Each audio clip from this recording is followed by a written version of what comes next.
Hi, my name is Scott Jordan. I'm the CEO and co-founder of SCOTTeVEST and technology-enabled clothing.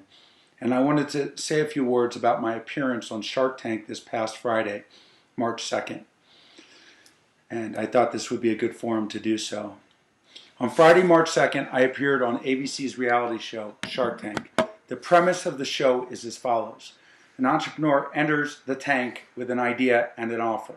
He or she pitches the product or business, and the sharks decide whether or not they want to invest. The two parties either reach an agreement or the entrepreneurs leave with nothing but some good exposure and a memorable experience. Since the show aired on Friday, I have received overwhelming feedback from all over the board. The criticisms of those who took issue with my appearance fall in a few distinct categories. There are those who feel that I used the platform merely for PR purposes, that I was never interested in a deal, but rather that I took advantage of the exposure. I am also receiving criticism in regard to my demeanor, that I was disrespectful, aggressive, and less than cordial in my interactions with the sharks, although usually expressed in more colorful terms than that. My response is as follows.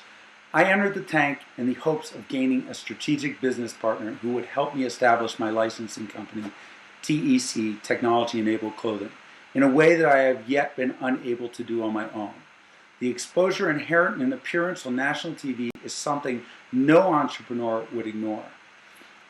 It was only after it became apparent that none of the sharks were interested in making a deal for tech that I decided to focus on the PR value of the experience. In other words, the performance. I could not share the results of the filming with anyone. However, I knew that although I did not get a deal with one of the sharks, there would be an opportunity to expose the world and tech, and the world to tech and to SCOTTeVEST, and I was not about to let that opportunity slip by. My friends and family who know me well know that I am completely transparent. I cannot lie. I cannot act. I pitched a product I believed in and reacted honestly in the heated debate that ensued. That said, I feel that the segment the public saw on Friday needs some context. It needs to be explained.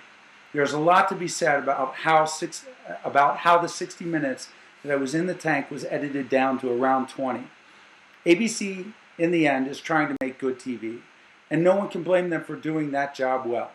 Granted, that is not the whole story. And to blame editing entirely would be a cop-out, and that's not my style. I really did call Robert's initial offer insane, and I did tell Robert and Kevin that they were out. I argued fiercely with Mark Cuban about intellectual property rights. He later indicated in a podcast that he made it his mission to make me cry.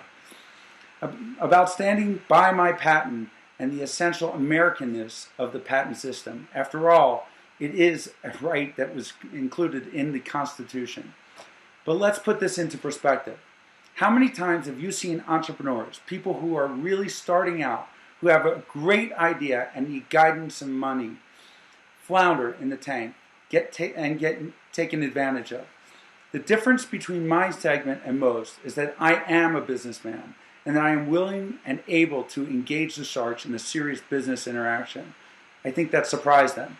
I most definitely wanted to strike a deal with one or more of them to get tech off the ground as a true licensing company with much more to offer than a single patent for wire management system. I was not about to turn wobbly-kneed and forget why I was there and sell away part of the company that my wife and I have put our hearts and souls in for over 10 years. Every time I watch the episode, which is not as many times as some people would like to believe, I see something. I remember what happened to induce a reaction, or I think about what one of the sharks said to set me off. I see the moments in which I appear arrogant, and knowing myself, I really was cornered. I see myself as what I really was, and that is cornered. I mean, imagine yourself with 5, venture capitalists coming at you. I had to defend my patent in every way I could, and my business. A good friend of mine wrote me after he watched the show, quote, "You come across as a guy who just loves his company and his product," end quote. I am a guy who loves his company and his product. And in those moments, I was a guy who saw that my company that I've worked so hard for threatened. Those sharks are persuasive personalities, and they are powerful people. From a businessman's perspective, these are people who we look up to. The pressures add up, and the intimidation factor, the thrill of being in the company of the sharks. But as the sharks and the rest of America learned, I would not be bullied into taking a bad deal. So, to recap, I entered the tank with a deal that I thought was reasonable. The sharks wanted something else. What ensued was an aggressive negotiation among equals, and we ended up not making a deal. It's that simple. No one on the panel is involved with the future of TEC or SCOTTeVEST, but I am confident that the future of both are bright. I want to thank my friends and followers for their support via Twitter, Facebook, and blogging. SCOTTeVEST was built on transparency and through direct relationships with customers. I want to emphasize that this is not just TV at this point. The issues that arose during the filming about protecting the intellectual property, about the value of the licensing subsidiary, and about what it means to negotiate in a business are very serious to me. Expect these debates to continue. My name is Scott Jordan. I am the co-founder and CEO of SCOTTeVEST and Technology-Enabled Clothing. And I hope that my experience in the Shark Tank can be helpful to others. What I plan to do next, separately, is to review the entire show and give my commentary, give some context as to what happened. I think you will be truly surprised about some of the things that I will reveal. I thank you for your support.